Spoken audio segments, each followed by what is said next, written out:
The text alert came at 11:30 in the morning, right as sunlight hit the marble counter and scattered through the glass vase of lilies still left over from the wedding. $300,000 transfer complete. For a moment I thought it was some kind of glitch, maybe a duplicate notification. Then another message appeared, this time from my mother. Sweetheart, Chelsea needed help. You and Ethan have more than enough. You married rich. I stood there, phone in hand, heart thudding once, twice, then quieting to something dangerously calm. That money wasn't Ethan's. It wasn't even from my parents. It was the last piece of my grandmother's inheritance, the only part of her estate she'd left directly to me, a wedding gift for my future, for stability, for something that was mine. And now it was gone, taken without a word. Wrapped in my mother's signature excuse, family comes first. The sound of the dishwasher hummed behind me, steady and indifferent. I didn't throw my phone. I didn't scream. I just whispered, "Okay," and set it face down on the counter. For the first time in my life, I didn't fight. But silence doesn't always mean surrender. Sometimes it's the sound of something forming beneath the surface, something sharp, deliberate, waiting for its time. Outside, the Seattle sky was its usual shade of hesitant gray. Ethan was still asleep upstairs, exhausted from a week of investor meetings. I made coffee, poured it into the wedding mug that read Mrs. Hale, and stared at the city skyline through the kitchen window. Somewhere across town, my mother was probably arranging tulips on her dining table, pretending everything she did was out of love. When the phone rang again, I answered without greeting. "Mom," I said. "Oh, good. You saw my message, Linda," replied her tone, so casual it nearly broke me. "I was worried you'd think I did something wrong. You moved $300,000 out of my account.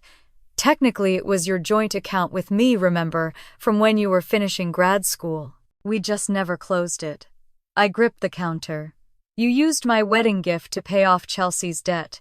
She was drowning, Izzy," she said, like it was the most natural thing in the world. "Credit collectors were calling non-stop. You and Ethan live in that beautiful townhouse. Surely this won't even make a dent. You married rich. You'll be fine." Her words landed like ice water. "You had no right. Sweetheart," she sighed, "we're family. What's yours is ours. Your grandmother would have wanted you to help your sister." "She left that money for me," I said quietly. "For my future." A pause. Then her voice softened, the kind of softness that always followed manipulation. "Oh, Izzy, don't be selfish. Chelsea's been through so much lately. You've always been the strong one." Behind her voice I heard another faint one, my sister's. "I'll pay her back, I swear," she shouted, slurring a little, probably crying. I pressed my thumb against my temple. "Don't bother," I said. "What's that supposed to mean?" Mom asked, defensive now. "Nothing," I murmured. "Enjoy your day." And I hung up. The silence that followed was thick, almost alive. I stared at my reflection in the kitchen window, the calm version of me, the one who had learned long ago that arguing with Linda Monroe was like shouting into wind. She never heard you unless you agreed with her. Memories came in flashes. Me at 12 bringing home perfect grades and hearing her say, "That's wonderful, sweetheart.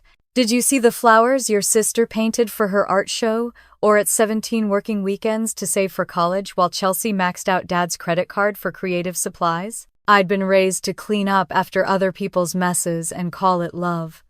When I met Ethan, it was like meeting silence that didn't hurt. He never raised his voice, never played games, he just listened. The night before our wedding, he told me, "You don't owe anyone your peace, Izzy." I'd believed him then. Now, standing in our kitchen, I realized my family had never even known what peace looked like. I walked to my office, the small glass room that overlooked Elliott Bay. Boxes of thank you cards and unwrapped gifts still cluttered the floor. I sat at my desk and opened the folder labeled Inheritance, Monroe Estate. Inside was the letter my grandmother had written before she died, her neat cursive looping with care. "My Isabel, you have always been the quiet flame. Don't let them convince you smallness is safety. Build something that cannot be taken." I traced the line with my finger. Build something that cannot be taken. Maybe that was what this was about all along. When Ethan came downstairs, his tie half knotted, he noticed the look on my face. "What happened, my mother?" I said simply. He frowned. "What did she do?" I told him everything. The text, the call, the tone, that still managed to make me feel 12 years old again.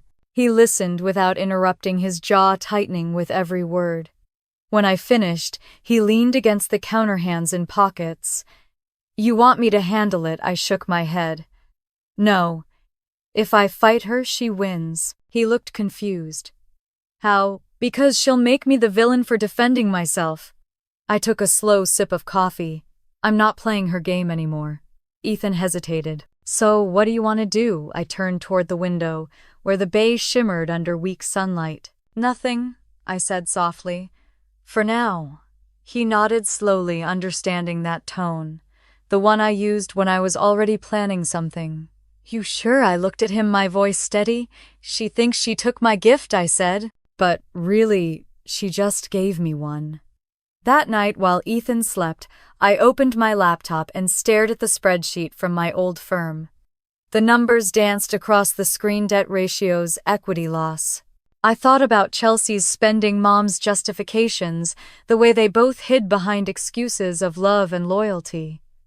Maybe money wasn't the root of all evil. Maybe it was the mirror that showed what kind of person you really were. I began typing, not an email, not a threat, but a plan. I didn't know it yet, but that document would become the first page of my next life. The next morning, Mom sent another text. "Glad you understand, sweetheart. Family always comes first." I didn't reply. Instead, I deleted her name from my favorites list and replaced it with a note to myself.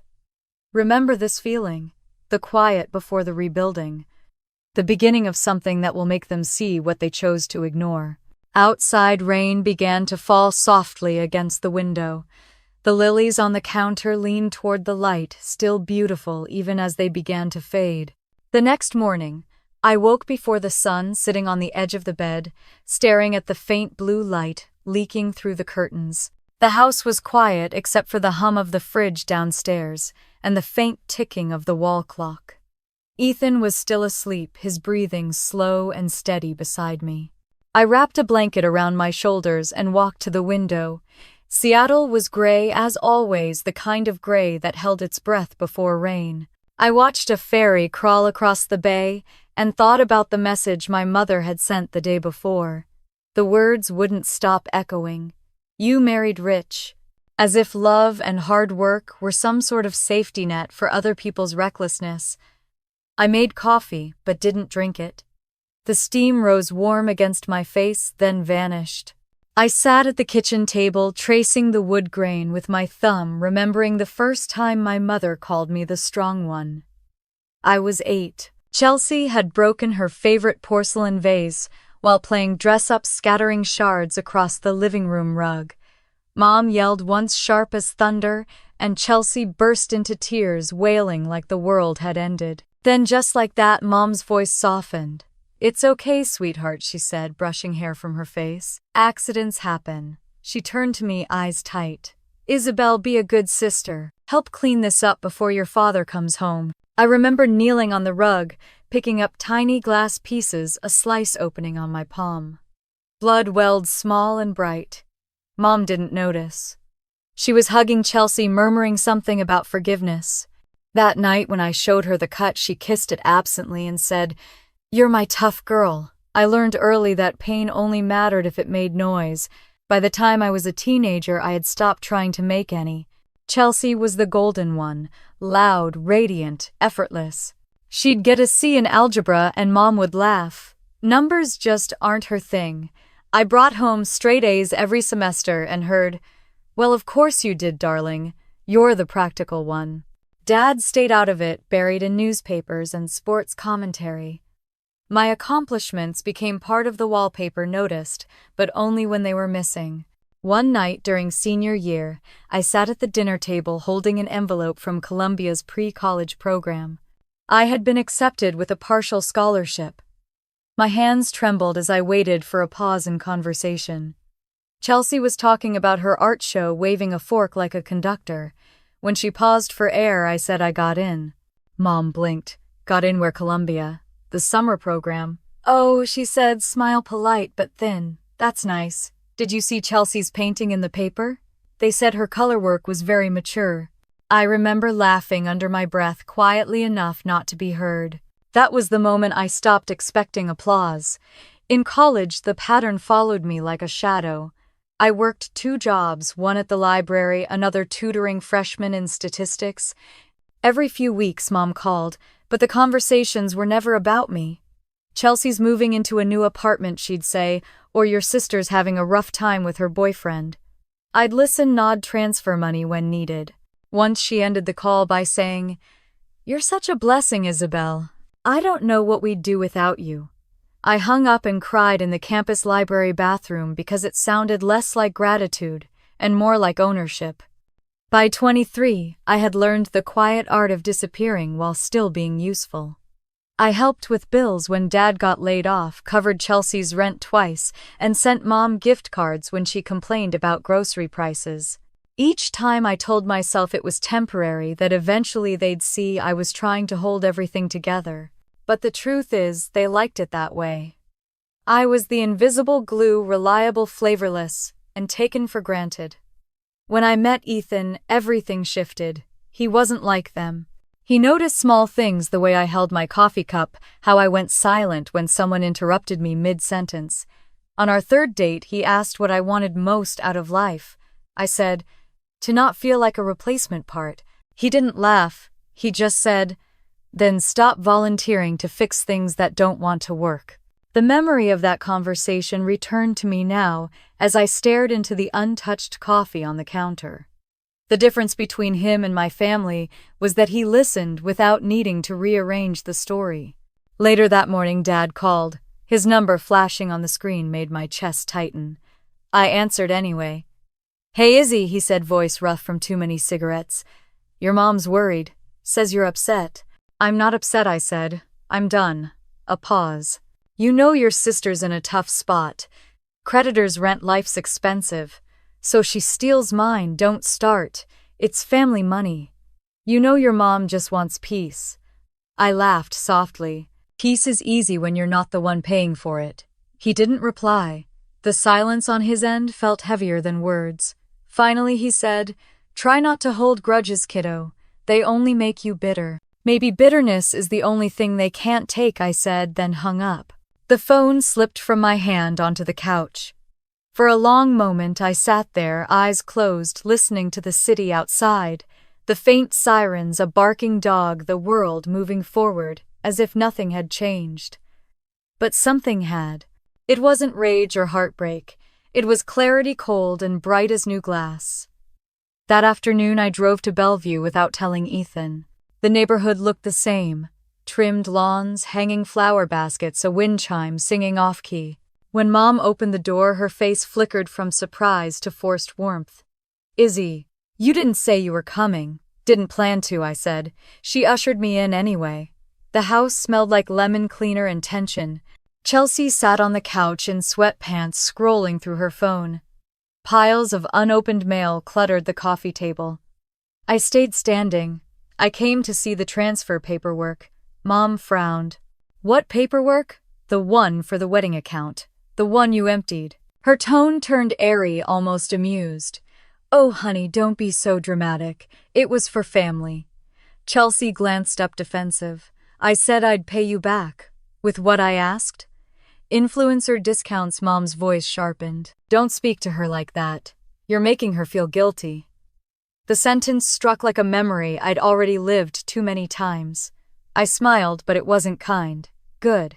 Maybe guilt will make her grow up. Mom's cheeks flushed. "You've changed." I had to. Dinner that night was a theater of pretense.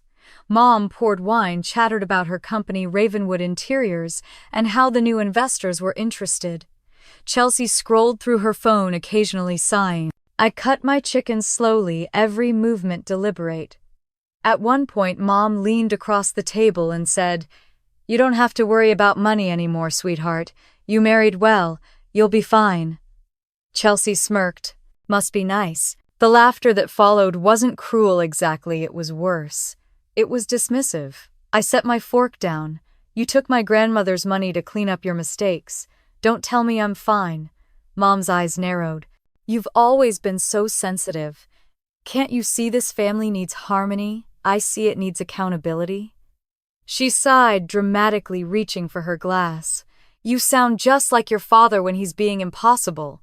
I stood up, chair scraping softly against the tile. No, Mom.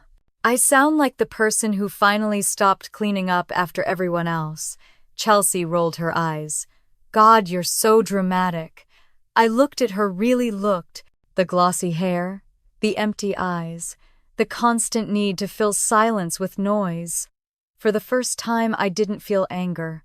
I felt distance. I'll leave you to your harmony, I said, grabbing my coat. Mom called after me.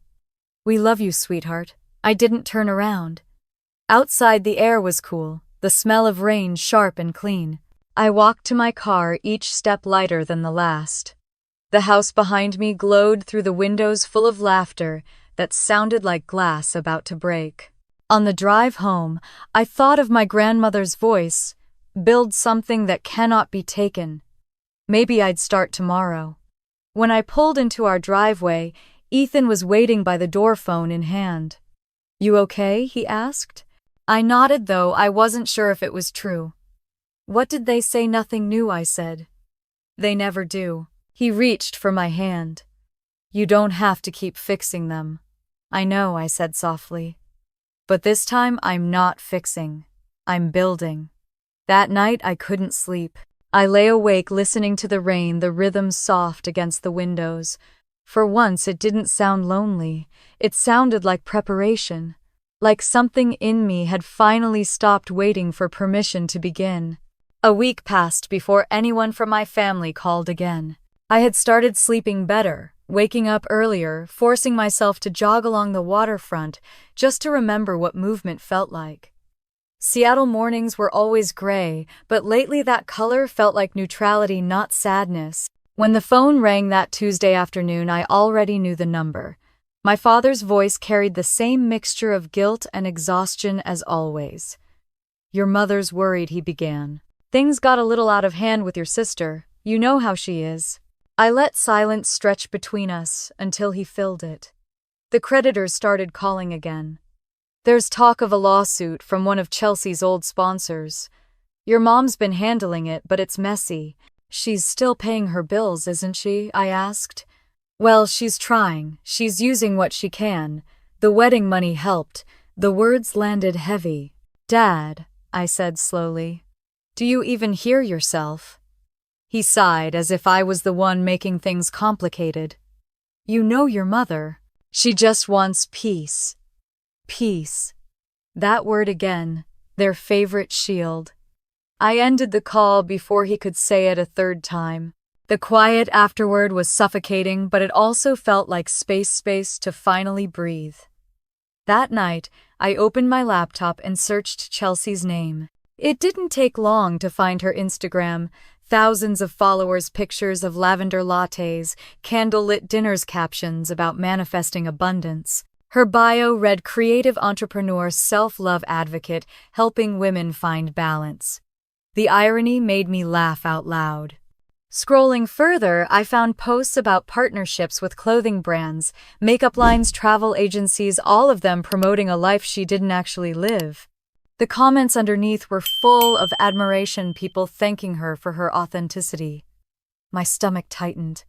I wondered how many unpaid bills hid behind those filters. The next day I drove to Bellevue again. No warning this time. When Mom opened the door, her face was tired, makeup smudged at the corners, but her smile still rehearsed. Izzy twice in 1 month. What a surprise. Inside, the living room looked smaller than I remembered. Same lemon cleaner smells, same framed family photos where I looked slightly off-center. Chelsea was sprawled on the couch, phone in hand, surrounded by empty coffee cups and envelopes stamped with red letters. Wow, she said, without looking up.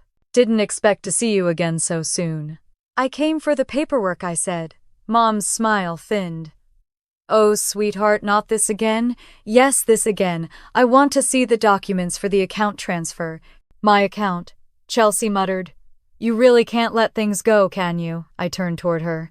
You stole 30 years of my grandmother's savings and call it letting go. Her tone snapped defensive. I said I'd pay you back. Why are you so dramatic? Mom raised her hand, like she was breaking up children. Enough, both of you. This isn't helping. It's not supposed to help, I said quietly. It's supposed to be honest. She looked at me exasperated. You're upsetting your sister. And you're mistaking accountability for cruelty. The words hung between us. Chelsea's eyes rolled, but Mom looked stunned, like no one had ever dared speak to her that way. Mom straightened, trying to reclaim control. I'm making dinner. Sit down. We can talk this through like adults. I followed her into the dining room. The table was set for 3. She poured wine, her movements tight but graceful. Family sticks together, she said softly, almost to herself. Chelsea joined us, scrolling through her phone between bites of salad. I barely touched my food. Halfway through the meal, Mom began her performance. You don't have to worry about money anymore, Isabel. You and Ethan have everything you need. Your grandmother would have wanted you to share. I looked up slowly. She also wanted you to stop lying about who you are. Her eyes flashed. Excuse me, Ravenwood Interiors, I said. You bragged last time about new investors. That's what this was really about, wasn't it? Paying off company debts. Mom froze wine glass midair. That's none of your concern. It became my concern when you emptied my account. Chelsea leaned forward. Oh my God, stop making everything about you. You're obsessed with control. I met her stare, unblinking.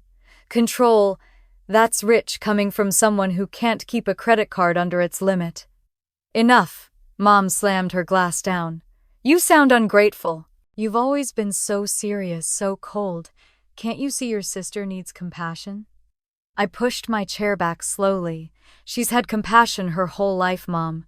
It's the only currency this family ever spends. The room fell silent. Chelsea glared. Mom tried to recover her composure, smoothing the tablecloth. Let's not ruin dinner. I stood. You ruined enough. Before I could walk away, Mom's tone shifted soft again, manipulative in its sweetness. You've changed, Izzy. That man of yours has made you bitter. No, I said, grabbing my coat. You did that long before he came along. As I walked to the door, she called out, We love you, sweetheart. I didn't look back. Outside, the night air was sharp with rain. I stood by my car, the gravel crunching beneath my heels, and looked back at the house. Through the window, I saw Mom pouring another glass of wine, and Chelsea laughing at something on her phone, the glow lighting her face like a mask. I got in the car and drove until the city swallowed the suburbs. The streets shimmered with water neon reflections stretching across the pavement. I stopped at a red light and let my forehead rest against the steering wheel. They would never change. That realization didn't make me angry, it made me free. When I reached home, Ethan was waiting in the living room, laptop open, notes scattered on the coffee table. He looked up. How bad enough to be familiar, I said. He watched me, quietly waiting. She took the money to save her company, I continued. She thinks I'll forget because she raised me to keep the peace. Ethan leaned forward, elbows on his knees. What are you going to do? I met his eyes. Nothing loud. He studied me for a moment, then nodded. You've got that look. What look? The one you get when something's already decided. I smiled faintly. Maybe. Later that night, I sat at my desk, scrolling through public business records, searching Ravenwood Interiors. The company's name appeared in an industry article, declining revenue, delayed payments, potential restructuring. There it was, the weakness. The place where her world could break without me touching a single thing. I whispered to myself, perfect. Rain began tapping the window, soft and rhythmic. I opened a new spreadsheet and started mapping numbers, assets, partners, investors. The same skills they'd once mocked as boring now felt like sharp tools in my hands. When I finally looked up, hours had passed. The clock read 2 in the morning. Ethan was asleep in the next room. The only sound was the rain and the quiet hum of my computer. I leaned back in my chair and stared at the screen. Columns of data blurred into meaning. Patterns emerged: loans, unpaid equity gaps, fragile partnerships. They built their comfort on borrowed money and borrowed love. And like all debts, this one would come due. The next morning I woke early, showered and dressed as if I were going to work, though I had nowhere to be. My reflection in the mirror looked composed, even peaceful. Over breakfast, Ethan handed me a cup of coffee. "You're quiet." "I'm thinking. About them. About numbers," I said, sipping slowly. "And timing." He smiled. "You don't have to get revenge to heal, you know." I met his gaze. "Who said this is revenge? It's math." He chuckled, but didn't argue. When he left for the office, I returned to my laptop, opening a new folder labeled Simply Ravenwood.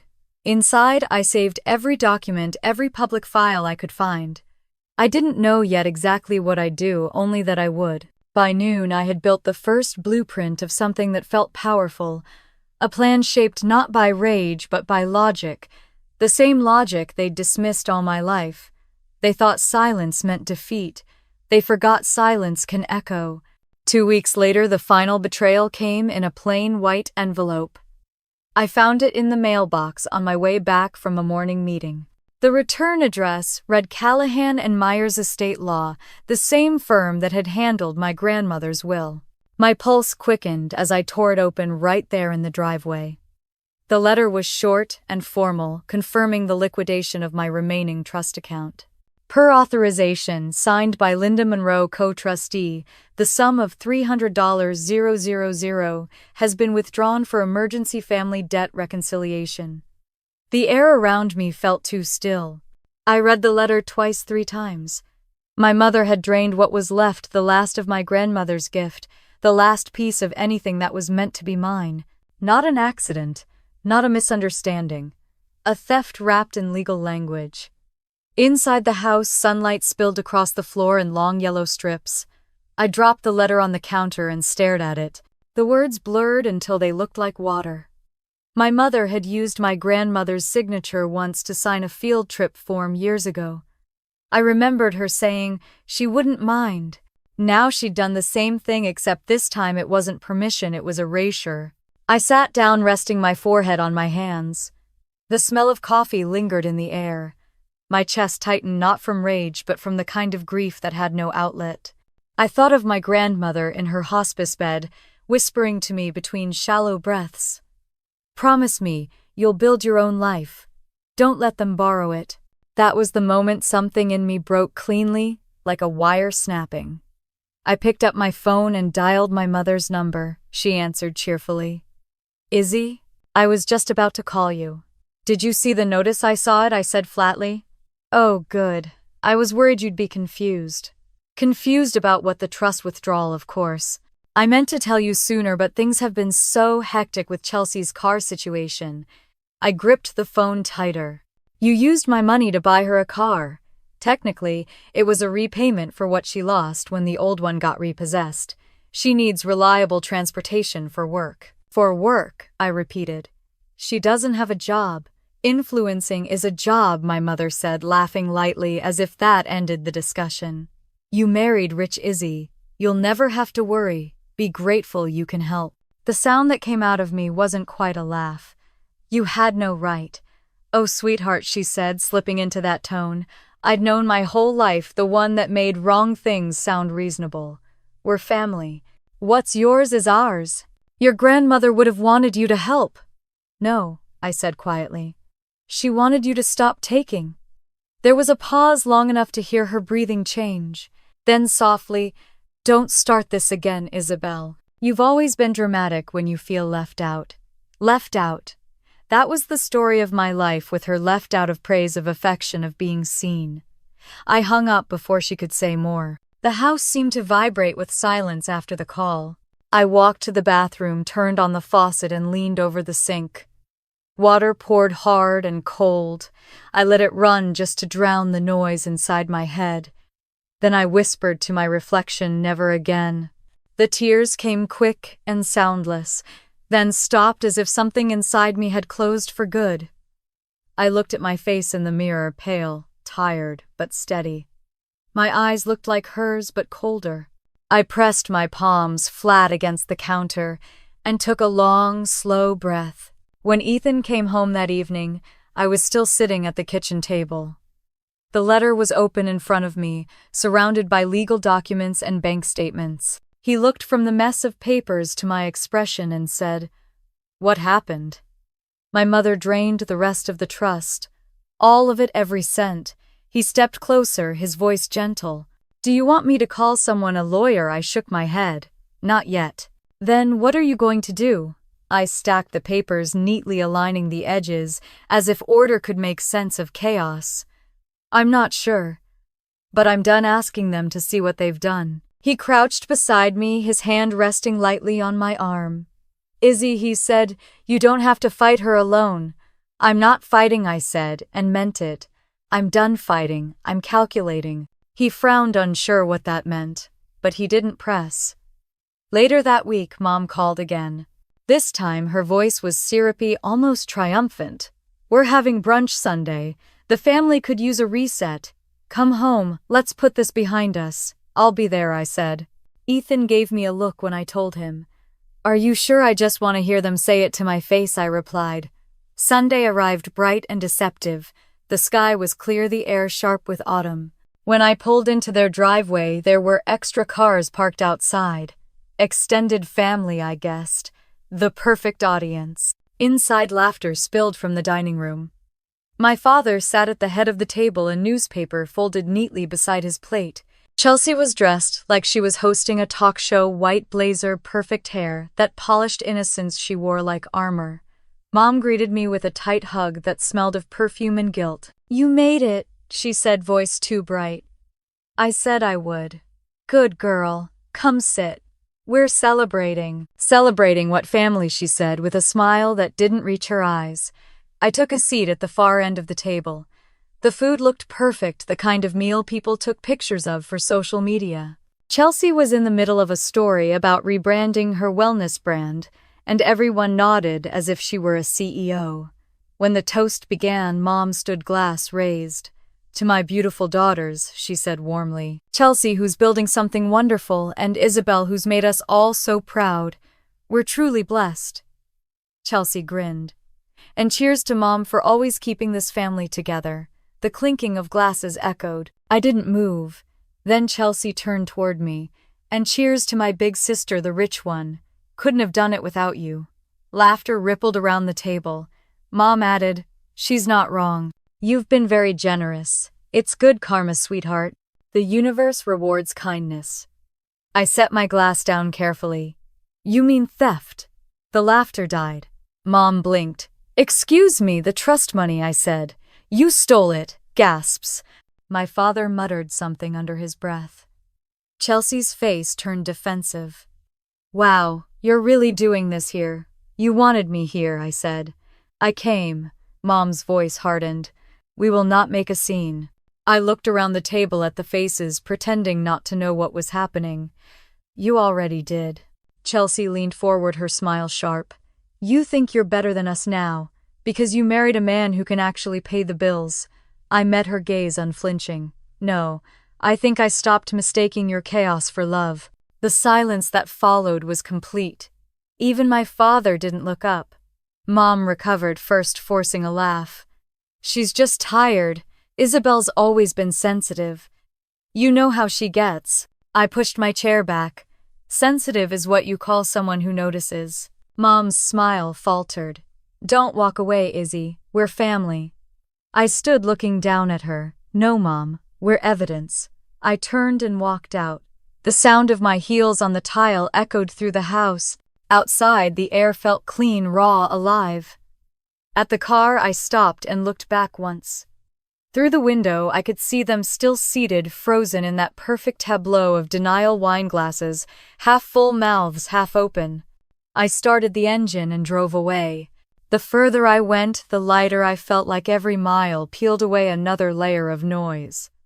That night, I sat on the balcony with a blanket around my shoulders, listening to the ocean crash below. Ethan came out quietly, handed me a cup of tea. Did you get what you needed? More than that, I said. He sat beside me. And now, I said softly, I stop waiting for apologies and start building something that can't be taken. The waves kept rolling steady and endless, as if the world was reminding me that everything broken could still begin again. The morning after the brunch felt unnaturally still. I woke before dawn and sat by the window watching the city below. Wake in soft fragments, streetlights blinking off the first buses groaning down the hill, a jogger in a red windbreaker cutting through the mist. I wrapped my hands around a mug of coffee and listened to the quiet hum of the refrigerator. For once the silence didn't hurt. It felt like a pause between chapters. For years I'd confused silence with surrender. But as the steam curled upward and faded into nothing, I realized silence could also mean something else: preparation. The first thing I did was clean. It wasn't anger that moved me, just a sudden need for space. I boxed up every photograph of my family, their forced smiles, our matching Christmas sweaters, the image of my mother's hand resting on my shoulder like ownership. I packed away cards, trinkets, birthday gifts, even the vase she once claimed came from my grandmother's attic. It didn't matter what was real anymore. I just wanted them gone. As I worked, I thought about every time my mother had called me the strong one. It wasn't praise. It was permission to carry her burdens, to stay quiet while she made excuses, to forgive without being asked. By the time I finished cleaning, the living room felt like new air. I opened my laptop and searched Ravenwood Interiors again. Their homepage was painfully outdated, soft gold fonts, a slideshow of half-finished projects, a headline that read "Timeless Design for the Modern Family." I almost laughed at the irony. Scrolling through business directories, I found something more interesting. The company was listed under a partial ownership by Henderson Capital Group, a private equity firm based in Los Angeles. Their portfolio included struggling lifestyle brands and a few fading retail chains. The data told a story my mother never would. Ravenwood wasn't thriving. It was drowning. I leaned back in my chair and whispered, "So that's what you took the money for?" By noon, I'd filled an entire notebook with notes, financial statements, projected losses, restructuring possibilities, all public information, but enough to map the skeleton of the company. If Henderson Capital was looking to unload it, that meant opportunity.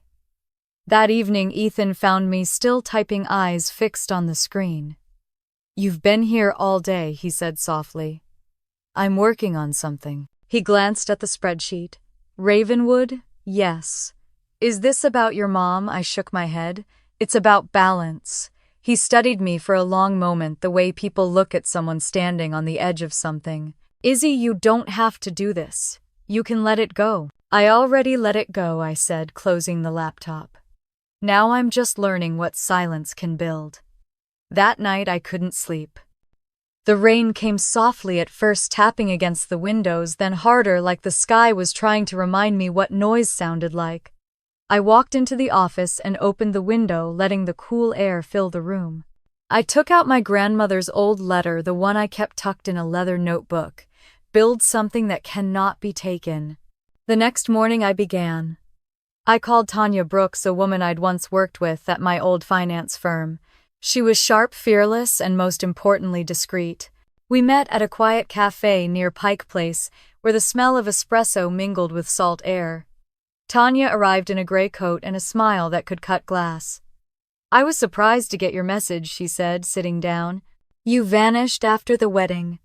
I figured you were living the Malibu dream." "Not quite," I said. "I need your help setting up a new company.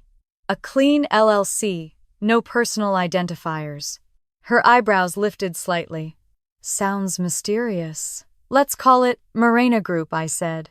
"I want it to look like a small female-led investment firm focused on ethical acquisitions." "Ethical," she repeated, grinning. "Always the saint. Sometimes ethics make the best disguise." She laughed softly, then leaned forward. "Okay, Isabel, what are we buying?" I slid a printed report across the table. "Ravenwood Interiors." Her eyes scanned the page. "Your mother's company." "Not for long," I said. Tanya sat back, processing. You're serious. Completely.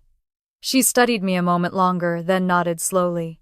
Then let's make it clean and quiet. You'll need a shell firm, maybe two. Henderson Capital's been trying to offload assets, they'll jump at the offer. How soon? A few months if we move fast. Let's move faster, I said. For the next several weeks, I lived between spreadsheets and late-night phone calls. Tanya and I met in borrowed offices and co-working spaces, writing proposals, building a narrative of financial stability around Marina Group. We found an attorney who owed her a favor, an accountant willing to sign NDAs, and a silent partner to front the initial meetings. During those weeks, I stopped calling my family altogether.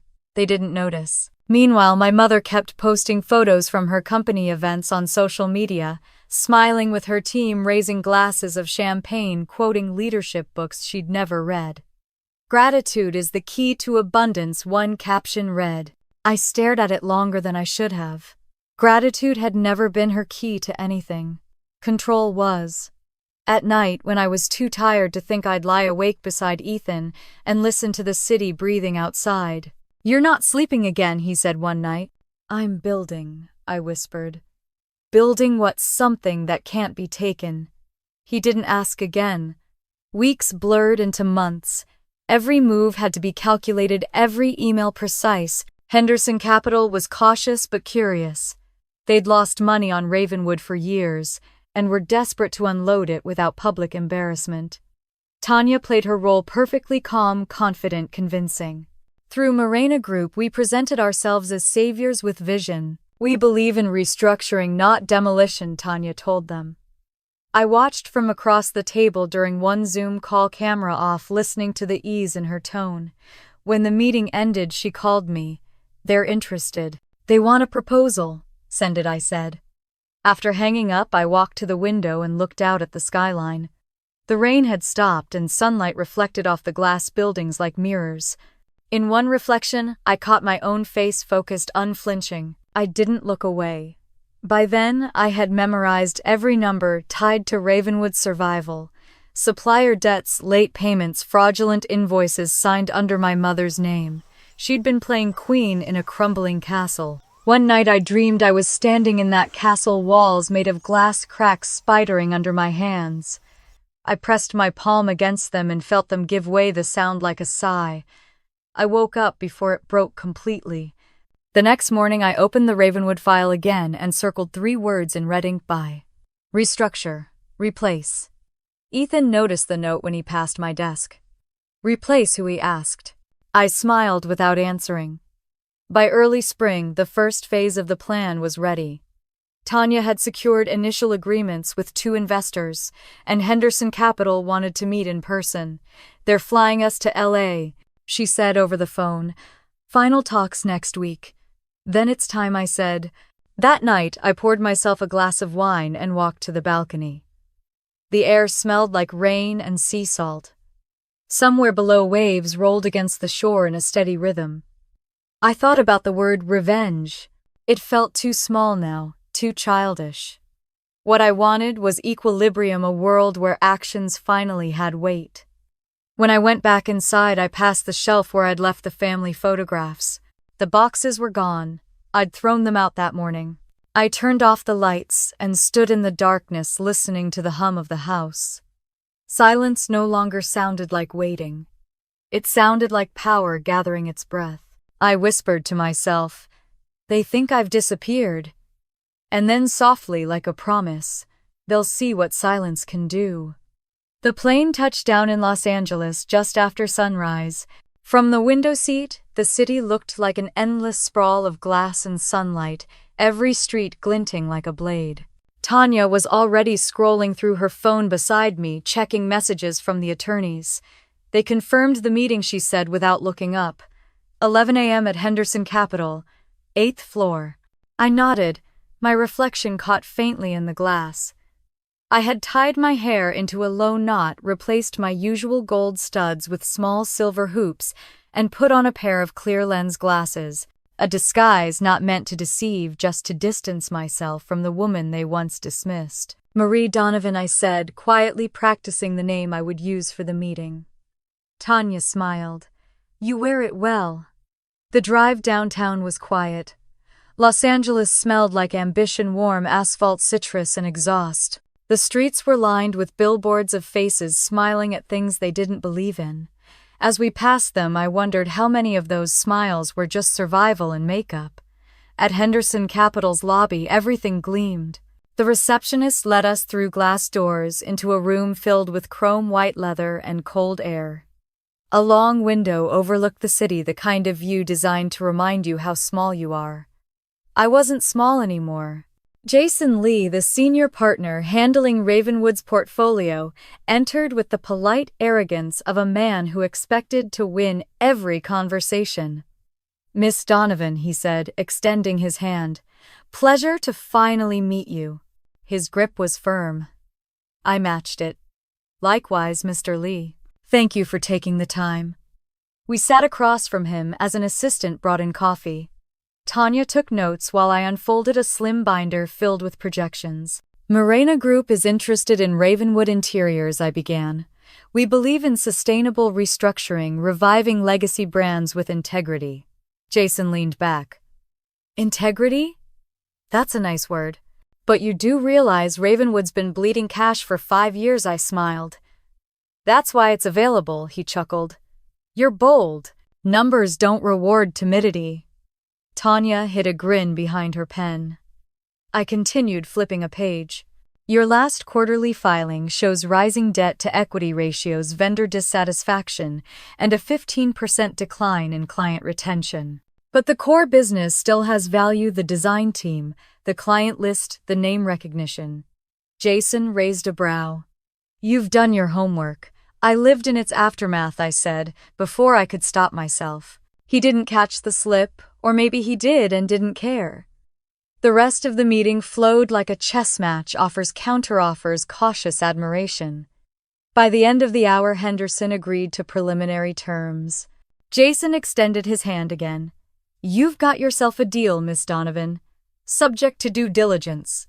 I shook his hand, calm, professional. "We'll make it worth your time." As soon as we stepped into the hallway, Tanya exhaled. "You were terrifyingly good." "It's just math," I said. "No," she said, smirking. "It's theater with spreadsheets." We rode the elevator down in silence. When the doors opened, the noise of the city rushed in. It felt like stepping into sunlight after years underground. That evening, we met in a small rented office near Santa Monica. Tanya spread out the documents on a long table. "If we finalize this, Morena Group will control 61% of Ravenwood through layered partnerships," she said. "Technically, you could run it from anywhere." I looked out the window at the darkening sky. "I don't want control, I want clarity." Clarity. When you see something for what it really is, it stops owning you. She studied me, then nodded. "All right, philosopher. What's next?" "Next," I said, "we make sure Henderson doesn't realize who they're selling to until it's too late." We worked late into the night, cross-checking paperwork and rewriting proposals. The office smelled like burnt coffee and printer ink. At one point, Tanya looked up from her laptop. "You ever think about what happens when she finds out I didn't answer right away?" Outside, a car alarm wailed and then fell silent. "If she finds out, she'll finally understand what strong looks like." Back in Seattle, life at Ravenwood went on as if nothing were coming. My mother posted motivational quotes online. Success favors the fearless, while her emails to investors grew more desperate. I knew because Tanya had contacts who forwarded them to us. The company's accounts were a slow bleed. She was just rearranging the furniture on a sinking ship. Ethan noticed how quiet I'd become. One night, he set 2 glasses of wine on the counter and asked, "Is this still about revenge?" "No," I said. "It's about correction." He frowned slightly. "You sound like an engineer talking about human lives. Maybe that's the only way I can." He didn't argue. He just nodded because he knew I wasn't angry anymore. I was focused. A few weeks later, Tanya called. "We're ready for phase 2, she said. "Henderson wants to close the sale before the next quarter. If we move now, Morena can take full control quietly." I stared at the rain streaking down my window. "Then we move." On the day of the signing, the boardroom at Henderson Capital smelled of leather and money. Contracts lined the table thick with promises. Jason Lee handed me a silver pen. "Congratulations, Miss Donovan. Ravenwood is officially yours." The sound of the pen scratching paper was almost musical. As I signed the last page, a calm I hadn't known in years settled over me. I thought about my mother's laughter at that brunch, Chelsea's smirk, the sound of their voices echoing against polished glass. When it was over, Tanya whispered, "You did it." I closed the folder. "Not yet," I said. "I just set the stage." That night, I walked alone through the hotel's rooftop terrace. The city stretched endlessly below, glittering like circuitry. Somewhere down there, my mother was probably hosting another dinner, talking about her turnaround plan, completely unaware she no longer owned the roof over her head. I leaned on the railing and let the wind hit my face. It wasn't joy I felt. It was symmetry. For the first time, the world felt balanced. The next morning, I called Henderson's liaison to confirm the transition timeline. "The board at Ravenwood will be notified in 3 weeks," he said. "You'll need to attend the introductory meeting as the new majority investor representative." "Understood," I replied. After the call, I sat for a long time staring at the ocean through the hotel window. My reflection hovered over the waves, steady, composed, unrecognizable from the girl who used to sweep up her sister's broken glass. Back in Seattle, the city welcomed me with its familiar chill. Tanya met me at the office, her hair pulled back, eyes gleaming with caffeine and victory. "It's done," she said. "You own Ravenwood Interiors."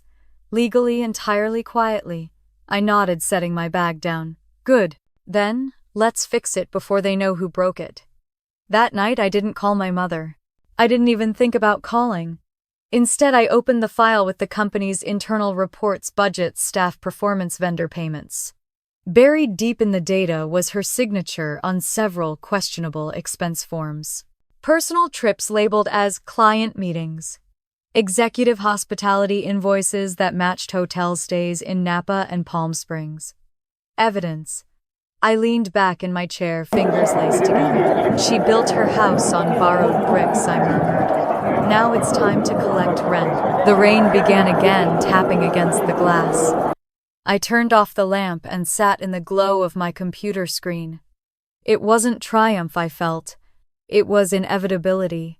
I thought of my grandmother's words, soft but unshakable. "Build something that cannot be taken." I had built it. Now I was going to walk into her kingdom, not as the daughter she ignored, but as the quiet force she never saw coming. And when the time came, I wouldn't need to raise my voice. The papers would speak for me. The silence would finish the sentence. The flight home was uneventful. I spent most of it staring out the window, watching clouds flatten against the wings and dissolve in the sunlight. The deal was finalized, the contracts signed, the money transferred. I owned Ravenwood Interiors now, though not a single person in that company knew it yet. The thought didn't make me giddy, it made me still. By the time the plane touched down in Seattle, my phone was full of messages from Tanya. Updates, confirmations, legal alerts. All clean. One text read, "You're officially the majority stakeholder. Welcome to the throne, Your Majesty." I smiled faintly, though there was no triumph in it. Thrones were heavy. I had no interest in sitting down yet. The following morning we met at our shared workspace downtown, a minimalist office with glass walls and too much sunlight. Tanya arrived with her usual energy, her laptop under one arm, 2 coffees in hand. "Okay, boss," she said, setting one cup in front of me.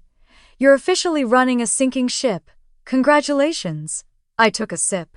"Then let's keep it afloat long enough for everyone to realize who the captain is." She grinned. "You sound terrifying when you say things like that."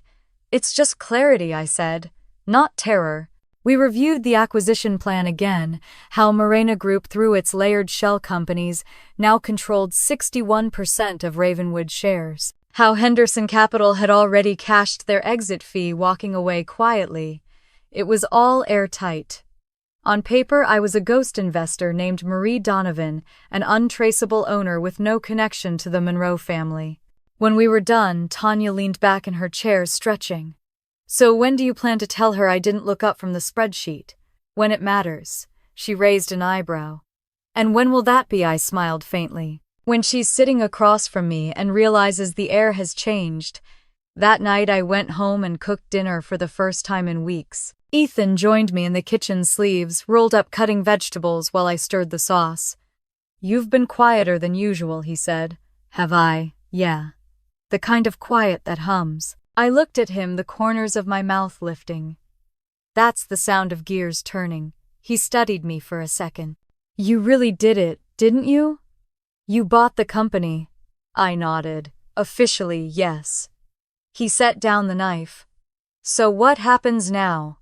Now, I said, we wait for gravity to do its work. The next week unfolded like a whisper of inevitability. Emails from Ravenwood's staff trickled into the Morena inbox, reports of confusion about new ownership, rumors about restructuring. My mother, of course, was the loudest voice in the confusion. Tanya showed me a transcript of her company-wide memo. We've been acquired by new investors who see our potential, it read. This is a new chapter for Ravenwood, and I'll continue leading us with the same integrity you've always known. Integrity. I nearly laughed out loud. Tanya glanced at me over her monitor. You know, she's kind of impressive. The level of delusion takes talent. Delusion is her favorite language, I said.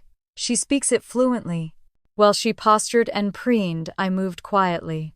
Our legal team began auditing internal accounts, restructuring vendor contracts, and replacing outdated policies. Every document crossed my desk for approval, every signature disguised under the name of Morena's board. My fingerprints were everywhere, invisible and undeniable. At the same time, Tanya discovered something interesting. You'll love this, she said one afternoon, sliding a file toward me. Henderson's open to selling off 2 other firms under the same umbrella. If we bundle them with Ravenwood, you could triple the portfolio size. I studied the numbers. They made sense. Do it. Tanya raised a brow. No hesitation. None, I said. If I'm building something, I might as well make it large enough that she can't ignore it when it lands. Meanwhile, in Bellevue, my mother and sister went on pretending the world still revolved around them. They posted brunch photos, made vague references to business ventures, and ignored the mounting tension in their own backyard. Henderson Capital had sent formal notice to Ravenwood's management about the transition, but no one there had read it carefully enough to realize who held the leash now. One evening, I was at my desk reviewing financials when my phone buzzed. A message from my father. Your mom's been off lately. Says something's changing at work. You wouldn't know anything about that, would you? I stared at the message for a long time before replying. I know everything's finally changing. That's all. He never responded. The following week, Tanya and I flew to Los Angeles again to finalize some of the secondary deals. The meetings went smoothly, the signatures clean. As we walked out of the Henderson building, she nudged me lightly. You know, she said, most people would have taken that $300,000 and walked away. You took it and built an empire. I'm not building an empire, I said. I'm correcting an equation. She laughed. You really do talk like a scientist. Numbers don't lie, I said. People do. Back in Seattle, I spent the next few days preparing for what would come next, the board introduction.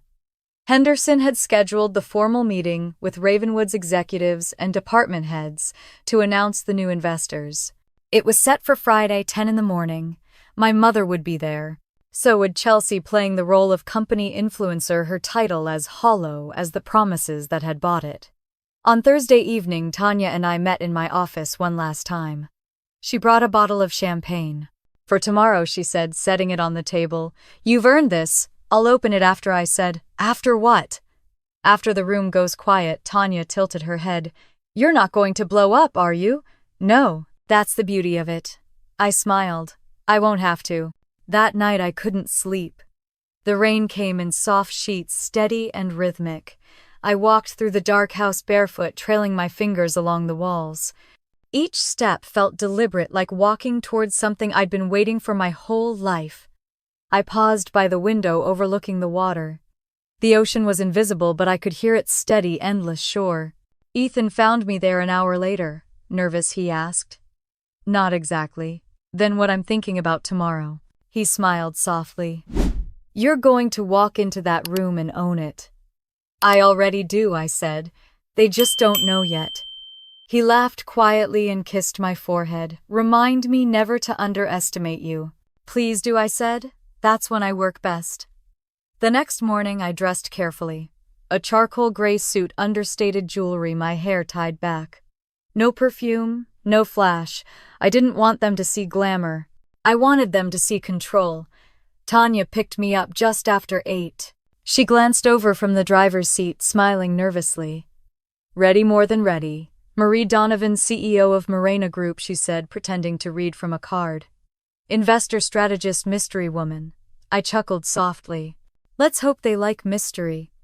As we drove toward downtown Seattle, I watched the clouds part over the skyline. Light spilled across the glass buildings, pale and sharp.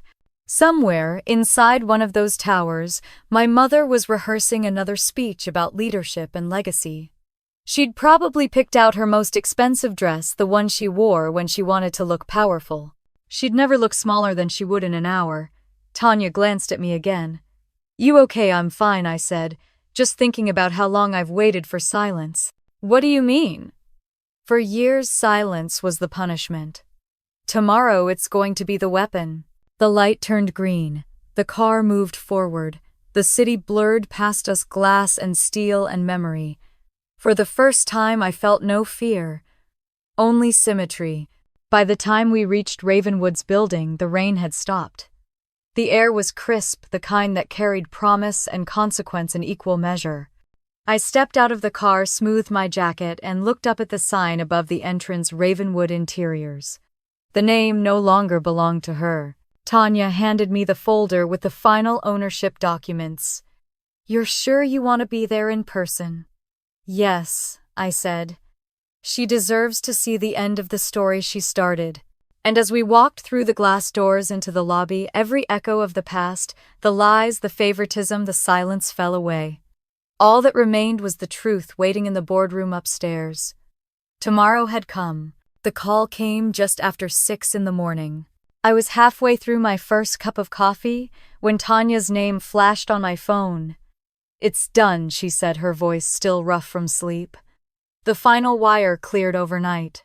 Morena Group now holds full controlling interest in Ravenwood Interiors. For a long moment I didn't say anything. I just stared out the kitchen window at the thin mist rising off the bay.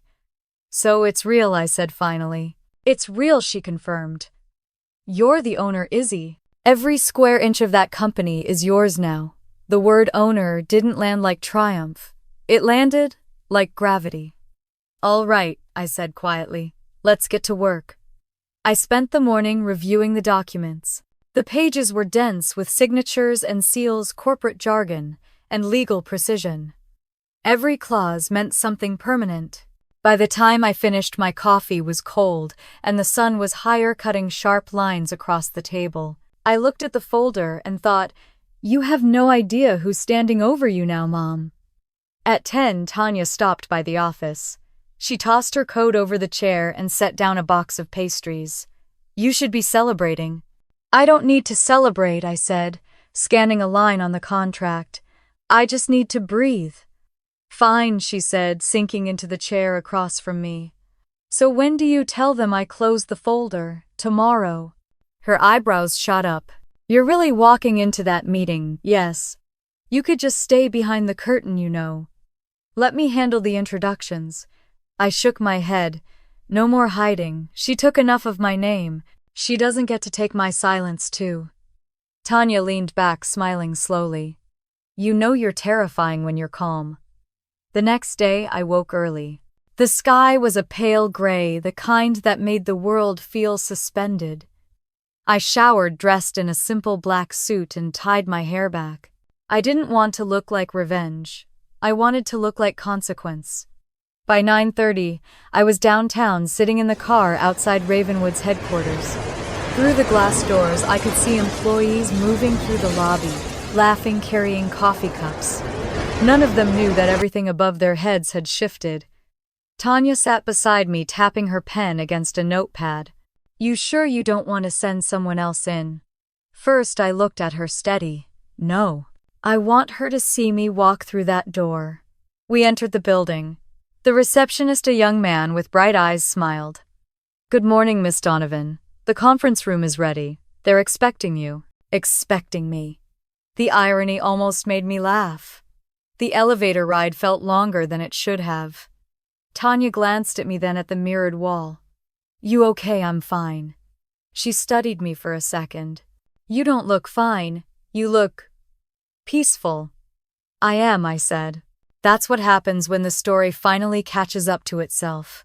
When the doors opened, the hallway was quiet, except for the muffled sound of voices behind the boardroom door.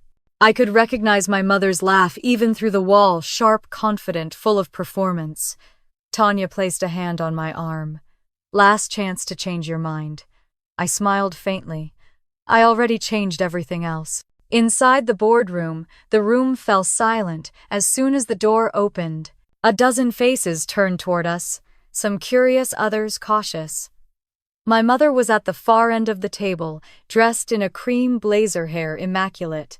She blinked once, twice, as if her brain was still catching up with what her eyes saw. "Izzy," she said finally, her voice small in the large room. I didn't answer. I simply walked to the head of the table and placed my folder down. "Good morning, everyone," I said evenly. "I'm Marie Donovan, representing Morena Group, the new majority shareholder of Ravenwood Interiors." A ripple of whispers moved through the room. My mother's lips parted. Chelsea, sitting beside her with a company badge clipped to her dress, stared at me in disbelief. "You," my mother said. I met her eyes. "Me." Jason Lee from Henderson Capital cleared his throat from the corner. "Ladies and gentlemen, Morena Group finalized the purchase as of yesterday. Miss Donovan," he paused, correcting himself, "Miss Monroe will be overseeing the initial restructuring phase." The air seemed to thin. My mother tried to laugh, the sound brittle. "This is some kind of joke." "No joke," I said quietly. "Just math. You remember math, don't you, Mom?" "The thing you said made me boring." Her face drained of color. Chelsea's voice trembled. "You can't just walk in here and take over." "I didn't walk in," I said. "I bought in. There's a difference." My mother stood abruptly. "You're doing this to humiliate me." I looked at her, unblinking. "No, I'm doing this to fix what you broke." Silence filled the room like smoke. Then, in that awful stillness, something inside me loosened. For years I'd imagined this moment as thunder, as fury. But instead it was quiet, measured, precise, final. I turned to the rest of the board. "Starting Monday, we'll begin the transition process. Audits, vendor reviews, new leadership assessments. Anyone involved in financial mismanagement will be reviewed and reassigned." The HR director nodded nervously. "Understood." Chelsea stood, her voice sharp. "You can't suspend our mother," I faced her. "The company can. And it will." My mother's breath hitched. "Isabel," she said softly, the name shaking on her tongue. "Please." "You should sit down," I said, my voice steady. "You're no longer in charge." She did sit slowly, her hands trembling as she smoothed her skirt. I opened the folder and slid several documents across the table. "Here's the new structure. You'll each receive an updated contract by end of day. Anyone unwilling to adapt can collect severance within 2 weeks. Jason Lee glanced between us, visibly uneasy. "Well," he said with forced cheer, "looks like Ravenwood's in good hands." No one spoke. When the meeting adjourned, I gathered my papers. My mother stayed seated, her eyes distant, uncomprehending. I could feel her looking at me, searching for the daughter she used to command.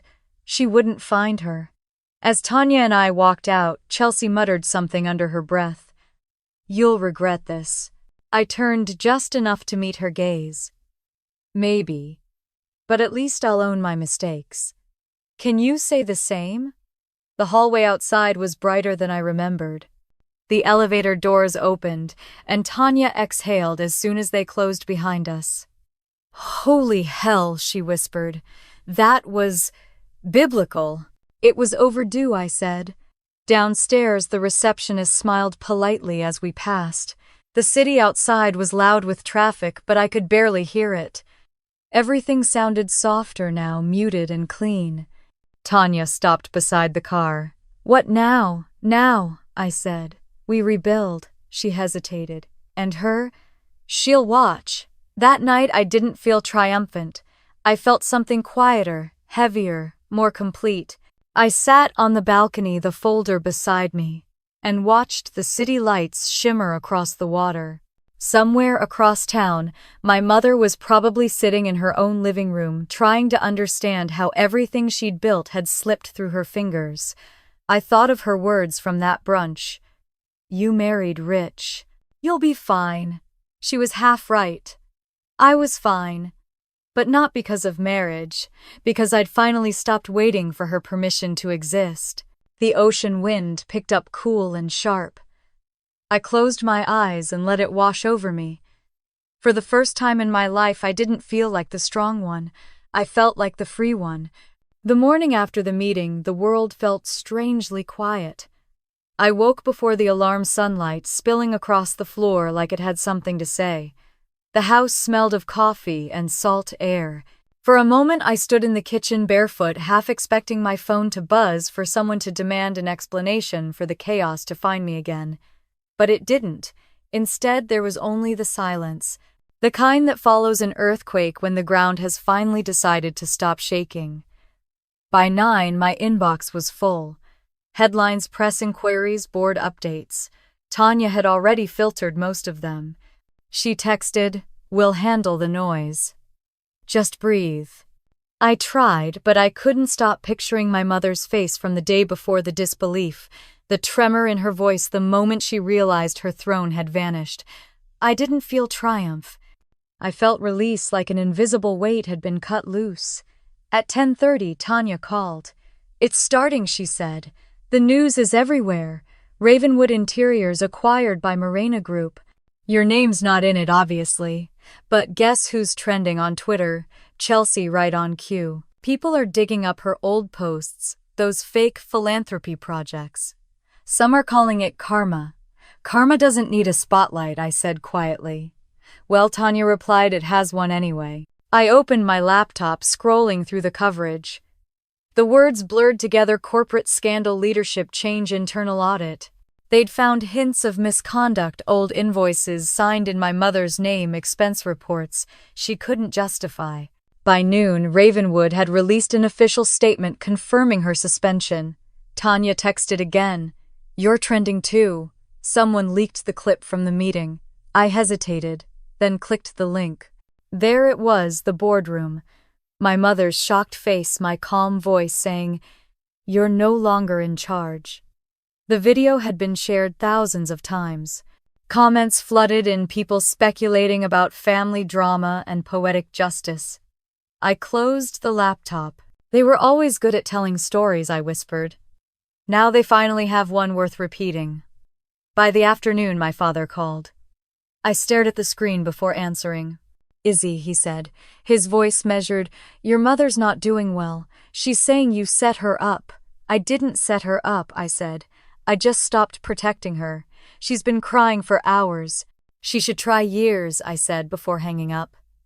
That night, I didn't turn on any lights. The house glowed faintly from the city, outside soft blue against the walls. I sat by the window watching cars drift along the highway like silver veins. When my phone buzzed again, I almost ignored it. Then I saw the name Chelsea. The message was short. "You win. Hope it was worth it." I didn't reply. There was nothing to win. The next morning, the media storm was worse. Business sites ran headlines about the fall of the Monroes. Photos of my mother leaving the office surfaced, her eyes hidden behind sunglasses, her mouth set in a tight line. Someone filmed her snapping at a reporter who asked, "How does it feel to lose your company to your daughter?" That clip went viral within hours. Ethan found me in the living room that evening, curled on the couch with the news muted. "You could stop watching," he said gently. "I could," I said, "but I think I need to see the ending." He sat beside me. "This isn't the ending, Izzy. This is the middle of your piece." I looked at him and smiled faintly. "That's the nicest thing anyone's ever said to me." He put his arm around me, pulling me close. "Then maybe it's time to start writing the next part." The next day, Tanya came over with 2 coffees and a grin that was equal parts exhaustion and pride. "You're officially the most talked about woman in corporate Seattle, and nobody even knows your real name." I laughed softly. "Let's keep it that way." "You sure?" she asked. "You could take the credit. Step into the light. Everyone loves a redemption arc." "I'm not interested in redemption," I said. "I'm interested in peace." She studied me for a second, then nodded. "You really are your grandmother's granddaughter." I smiled. She told me once that power doesn't have to announce itself. It just has to stand still long enough for the noise to wear itself out. Tanya leaned forward, tapping the table. "So what now?" "Now," I said, "we build something new. A foundation. Scholarships. Something that actually helps people who grew up hearing they were the strong ones." Tanya's eyes softened. "That's a better legacy than any company." As the weeks passed, the storm began to fade. My mother disappeared from public view, retreating into quiet denial. Chelsea's following collapsed. Brand deals dissolved. She posted a teary apology video that the internet mocked for its lighting more than its sincerity. I didn't respond to any of it. I didn't need to. Then one afternoon, a package arrived at my office with no return address. Inside was a photo me and Chelsea as kids sitting on the porch steps, popsicles melting down our hands. On the back, in my mother's handwriting, were the words, "You were always the light. I just didn't see it." I stared at it for a long time before tucking it into the bottom drawer of my desk, beneath old contracts and legal papers. Not to treasure it, just to keep it somewhere real. That evening I went for a walk along the waterfront. The air was crisp, the water dark and smooth as glass. I thought about the years I'd spent waiting for someone to notice how much I'd given, how much I'd endured, and I realized the point wasn't being seen. The point was that I had seen myself. A gull cried overhead, the sound lonely but not sad. The tide pulled back, revealing wet sand that shimmered under the streetlights. I kicked off my heels and stepped into it, cold and grounding.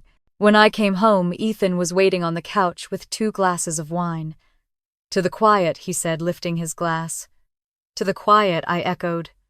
We sat there for a while, listening to the rain begin again. It wasn't a storm, just a steady rhythm, the kind that matched a heartbeat. Somewhere out there, my mother was probably sitting in her own silence, grappling with the same sound. I hoped she found peace, not because she deserved it, but because I did. Before bed, I opened my notebook and wrote one line at the top of a blank page. "I forgive her, but I will never forget who I became because of her." Then I closed it, placed it on the nightstand, and turned off the light. Outside, the world went on, buses, rain, the hum of life moving forward. Inside, I finally slept without dreaming of anyone else's approval. And in the silence that followed, I realized that the quiet I had built was not an ending. It was the sound of something beginning again. The morning after the news broke, the city felt different. The air was cool, almost metallic, the kind of morning that carried too much quiet with it. I stood on the balcony, a mug of coffee in my hand, watching fog curl around the harbor like smoke from an old fire. Below me, the world kept moving, delivery trucks rumbling down the street, a woman walking her dog, a jogger with headphones. None of them knew that a family name had just collapsed. Inside, my phone was buzzing nonstop. Tanya had already texted twice before 7. "The media's eating each other alive. Stay offline." Henderson's legal team confirmed the audits. Everything we suspected was true. I set the mug down and scrolled through the headlines. Ravenwood Interiors, under investigation for mismanagement. Linda Monroe suspended pending audit. There were even screenshots of company documents, leaked emails, invoices. The story had spread like spilled ink, unstoppable. I thought I'd feel vindicated. Instead, I felt hollow, like the air had been sucked out of something I didn't realize I'd been holding together. By 9, my father called again. I didn't answer. He left a voicemail anyway. Your mother's not leaving the house, he said, his voice tired, aged. She's barely eating. You've made your point, Isabel. Be satisfied. I deleted the message without listening to the rest. Satisfaction wasn't what this was. There was no victory in truth, just exposure. Later that morning, I walked downtown to the Morena office. Tanya was waiting, a phone in one hand, a bag of pastries in the other. You look calm, she said. That's either zen or dangerous. Maybe both, I said. She dropped the pastries on the table and handed me a printed report. The board approved your changes.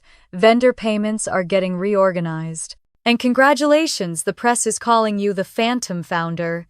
They think you're some secret tech investor. I almost laughed. Let them. She sat across from me, tapping her nails on the desk.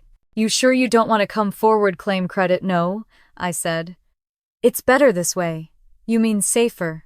Peaceful, I corrected. For the rest of the day, we worked through the details: how to stabilize the company's reputation, how to issue quiet layoffs, how to redirect the narrative. I signed documents until my wrist ached. Each page felt like another layer of distance between who I used to be and who I had become. By late afternoon, my phone vibrated again, an unknown number. I ignored it, but it rang again and again until I answered. Isabel. My mother's voice was thin, brittle, almost unrecognizable. Mom, you think you've won, she said. Her tone trembled, caught between anger and exhaustion. But all you've done is destroy this family. I took a slow breath. No, Mom, I just stopped pretending it was won. There was silence on the line. Then sharply, you humiliated me. You could have stopped it. You let them drag our name through the dirt. I didn't start this fire, I said. I just stopped putting it out for you. You sound just like your father, she spat. Then maybe that's the first thing we've ever agreed on. The line went dead. I stood there for a long time, phone still in hand, until Tanya appeared in the doorway. You okay? I will be, I said. Eventually. That night I turned off my phone and drove to the waterfront. The air was sharp with salt, the kind that stung your lungs but made you feel awake. I parked near the pier and sat there watching the waves crash against the rocks. The rhythm was steady, indifferent. Nature never cared who deserved peace. It just gave it to those who waited long enough. When I got home, Ethan was on the couch, the TV muted, a takeout box open beside him. You've been quiet all week, he said. Tell me what's going on in that head of yours. I sank beside him, unbuttoning my coat. I'm trying to figure out if justice ever feels good. He tilted his head. And it doesn't, I said. It just feels like the truth finally stopped hiding. He smiled faintly. That's still something. We sat in silence, eating in slow, absent bites. The muted TV flickered with breaking news banners, my mother's face. Chelsea's tears, endless speculation. I turned it off. She'll call again, Ethan said. I know. And what will you say? Nothing. Some things don't need replies. The next day, the first news outlet published an op-ed about the Monroe legacy. They called my mother a cautionary tale, my sister a symbol of entitlement, and me, the unseen daughter, a mystery. I read it once and shut my laptop. I didn't need strangers to narrate my story. I had lived every sentence already. At noon, Tanya burst into the office, breathless. You're not going to believe this, she said, waving her phone. Chelsea went live. A full video. She's crying, begging for forgiveness, saying you manipulated the media against her. Of course she did, I said quietly. She's getting destroyed in the comments, Tanya continued. People found the receipts, literally. Screenshots of her invoices, unpaid clients, everything. I took the phone from her hand and watched the clip. Chelsea's makeup was perfect, even her tears looked staged. I didn't mean to hurt anyone, she said, voice shaking. My sister has always hated me. I stopped the video halfway through. She's not crying for forgiveness, I said. She's crying for an audience. Tanya frowned. You're not even angry. No, I said. Just tired. By evening, the internet had moved on to a new scandal. That's how it always went. People devoured drama, then spat out what was left. But the damage lingered offline. Ravenwood's reputation would take years to rebuild, but it would survive cleaner, stronger, quieter. A few days later, a letter arrived. No stamp, no postmark, just my name, written in the same looping cursive I'd memorized since childhood. I opened it slowly. I didn't mean to lose you. I thought protecting Chelsea meant protecting the family. I see now I was wrong. I see now I never really knew who you were. I hope one day you'll forgive me, Mom. I folded the letter once, then twice, and set it aside. Forgiveness was a kind of currency I no longer carried. That night I walked barefoot along the beach behind the house. The sky was bruised purple, the waves pulling back in long breaths. For the first time, I didn't replay the arguments or the betrayals. I just listened to the sea, to the wind, to the sound of everything ending softly. When I came back inside, I poured a glass of wine and opened my laptop. Tanya had sent me the latest report, Ravenwood's stabilization plan, employee satisfaction numbers, new contracts. The company was breathing again. I sent a quick reply. Good work. Keep going. Before I shut the computer, I paused. My grandmother's words echoed again. Build something that cannot be taken. I whispered them out loud. I did. The next morning, I found an old photo in one of my boxes, me at 16, standing at a robotics competition, grease on my hands, a medal around my neck. My parents hadn't come to that event. I stared at the picture for a long time before tucking it into a frame on my desk. Not because it made me proud, but because it reminded me of who I was before anyone tried to rewrite me. Later that day, Ethan asked, "So what now?" I smiled. Now I see what peace feels like when it's earned. He raised his glass to mine. To peace, then. To peace, I echoed. Outside, the sky was clear again, pale and unburdened. For once, I didn't think about revenge or justice or even family. I thought about the quiet that comes after a storm, the kind that doesn't ask for anything except to be felt. And for the first time in my life, I let it. The letter sat on my kitchen counter for 3 days before I opened it. Every morning I'd walk past it, the white envelope, catching the light like a quiet dare. My name was written in my mother's slanted cursive, leaning too far to the right, as if the words themselves were rushing toward apology. On the 3rd day, the sky was overcast, the kind of gray that pressed against the windows. I made a cup of tea, sat down, and slid my finger beneath the flap. The smell of paper and ink hit me first, familiar, almost comforting, like Sunday mornings when she'd write grocery lists in that same handwriting. Then I began to read. Her words were careful. Too careful. I know you think I'm a terrible mother, it began. Maybe I am, but I did my best with what I knew. I sacrificed more than you realize. When your father lost his job, when Chelsea dropped out, when things got tight, I held everything together. You think I took from you, but I was saving us. You've always been the strong one. That's why I depended on you. You never needed as much as she did. The letter went on for pages. Stories rewritten as excuses. Pain dressed up as protection. Near the end, her tone shifted. You've made quite a name for yourself, I hear. I watched that video, the one everyone shared. You looked so confident, so cold. Maybe that's success. Maybe that's what you wanted. I hope you can look past all this and remember that we're still family. You can't erase that, Isabel, no matter how powerful you've become. I folded the letter in half and stared out the window. The tea had gone cold. There were no I'm sorries, no real confessions.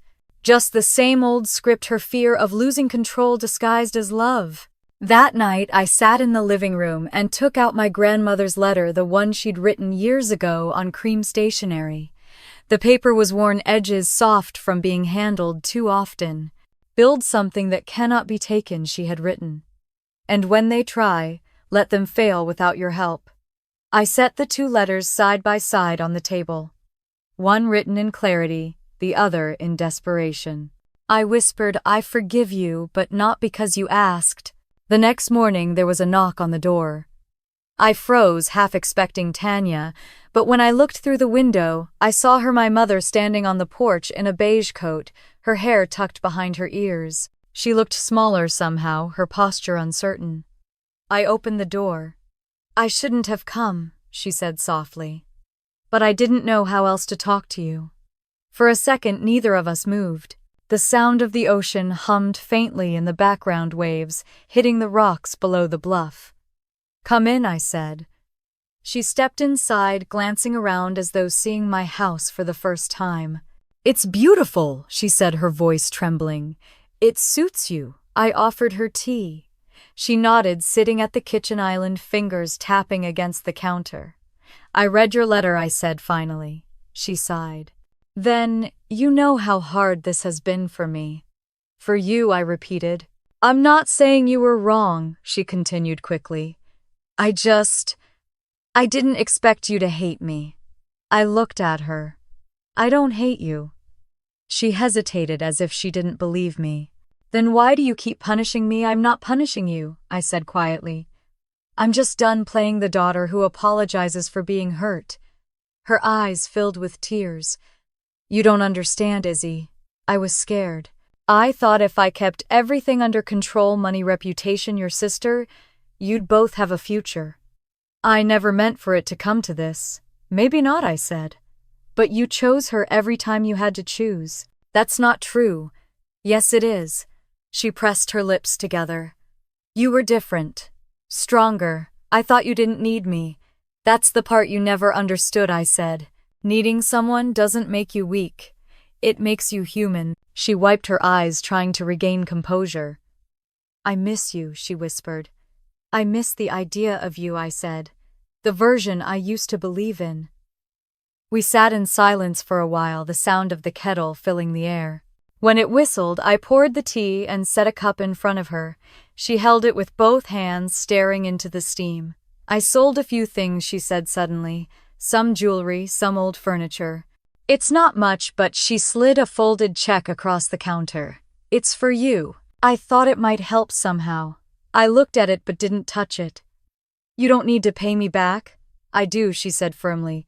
You earned that money. I know that now. I folded the check and pushed it back toward her. Keep it. You'll need it more than I do. Her shoulders sagged. How can you be so calm after everything? Because peace doesn't come from being owed, I said. It comes from letting go. She stared at me, eyes red. I wish I'd known how to love you the way you needed. You could have learned, I said softly. But you didn't try until it was too late. Her face crumpled. Can you forgive me? I took a long breath.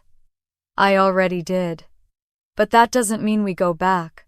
She nodded slowly, looking down at her hands. I understand. When she stood to leave, she paused by the door. Will I see you again? That depends on who you decide to be, I said. She gave a small broken smile and stepped outside. The door closed quietly behind her. For a while, I just stood there, staring at the empty space where she'd been. Then I opened all the windows, letting the sea breeze in. The air smelled of salt and rain. I poured the untouched tea down the sink and made a fresh cup for myself. Later that afternoon, I walked down to the bluff behind the house. The wind was strong, whipping at my hair, pulling strands loose from the braid. I carried both letters, the one from my grandmother and the one from my mother. At the edge of the cliff, I placed them side by side on a flat stone. The waves roared below the horizon, fading into mist. I didn't burn them or tear them apart. I just left them there, letting the tide decide what to do with them. When I turned back toward the house, the sky had started to clear. The sunlight broke through the clouds in long, thin streaks, lighting the path ahead. That evening, I cooked dinner for myself, a simple meal of salmon and roasted vegetables. Ethan was out of town for work, and the quiet felt like company. I ate slowly, savoring the ordinary peace of it all. Afterward, I sat on the porch with a blanket wrapped around my shoulders. The sea was calm again, the kind of stillness that felt earned. I thought about my mother's face when she'd asked for forgiveness, about how much of her sorrow came from fear rather than love. And I thought about how freeing it felt not to need her remorse to heal. When the stars began to appear, I whispered to the night, I hope she finds peace too. It wasn't a prayer or a wish, just a truth I could finally say without bitterness. Inside before bed, I opened my journal and wrote, Some stories don't end with reconciliation. Some just end with understanding. Then I closed it, turned off the light, and listened to the soft hum of the ocean outside. For the first time in years, I didn't feel like I was carrying anyone else's weight. I was simply here, unbroken, untaken, and enough. The morning light slid softly across the marble floors, washing the house in pale gold. The ocean murmured below the cliffs, calm and certain, like it had nothing left to prove. I moved through the quiet barefoot, a mug of coffee warming my hands. The air smelled faintly of salt and lemon balm from the garden. There was no rush anymore, no deadlines, no battles waiting to be fought. Just the sound of my own footsteps and the steady hum of peace. On the counter sat a small vase of wildflowers, bright and untamed. Tanya had brought them the week before, saying every queen deserves her crown. I'd laughed then, but this morning the flowers meant something else. They were proof that life could bloom even after the hardest winters. I carried my coffee into the studio, the small room beside the staircase that no one had wanted when I first bought the house. The same kind of room I'd grown up in, small, forgotten, and full of echoes. But now it was bright, filled with notebook sketches and framed photos of the scholarship recipients who'd just been approved for the first round of funding from the left of the Stairwell Foundation. On the wall, a quote painted in soft gray letters read, "Make room for the girls no one believed in." I sat at the desk and opened my laptop. A new message blinked in my inbox from the foundation's coordinator. Funding confirmed. First 3 scholarships ready for announcement. I smiled and scrolled through the short bios of the recipients, young women from small towns, each with stories that sounded heartbreakingly familiar. One of them had written in her essay, "I'm used to being invisible, but maybe that's where innovation begins." I whispered, "You have no idea how right you are." Tanya called just then, her voice bright as ever. "Okay, genius, your foundation's trending again. Someone leaked the story about the anonymous donor. It's not hard to guess it's you, by the way." "I didn't do this for press," I said. "I know," she replied. "But you've officially become the patron saint of underestimated women. I hope you're proud." "I'm not proud," I said softly. "I'm grateful." She paused. "You really are different now. Maybe I just stopped fighting ghosts." We talked for a while about the event she was organizing to launch the foundation publicly. I told her I wouldn't attend, at least not as myself. I didn't need my name in the credits. The work was the reward. Tanya sighed but didn't argue. She understood me better than most. After the call ended, I sat back, letting the ocean light fill the room. A notification flashed on my screen, an email from Chelsea. I hesitated before opening it. "I saw what you're doing with the foundation. It's beautiful. I'm sorry for everything. I hope someday we can start again." No drama, no explanations, just those few lines. I read them twice, then printed the email and slipped it into a frame beside an old photo of us, as kids, 2 girls sitting on a porch step, eating popsicles and laughing. For years I'd looked at that photo and only seen the imbalance. Today I saw the innocence that came before the imbalance began. I didn't reply to her message. Some things didn't need words anymore. By afternoon, Tanya arrived at the house. She carried champagne and that radiant grin of hers. "You, my friend, are impossible to surprise," she said, popping the cork. Lantern's final report just came in. Growth's up 40% since the acquisition. "We did it. We did," I said, smiling. She poured 2 glasses and raised hers. "To revenge that looked suspiciously like grace." I laughed. "To balance." We stood on the terrace, overlooking the water, sipping in silence. The sun was beginning its slow descent, turning everything a shade of amber. Tanya glanced at me, her tone softening. "Does it ever feel strange, knowing you won?" "It wasn't about winning," I said. "It was about making things right." She nodded, eyes glistening. "You did that, Izzy. You really did." When she left, the house grew quiet again. I watched her car disappear down the curved road and then went inside, feeling the kind of stillness that no longer felt empty. I sat at my desk as the sky outside deepened into twilight. There was one thing left to do.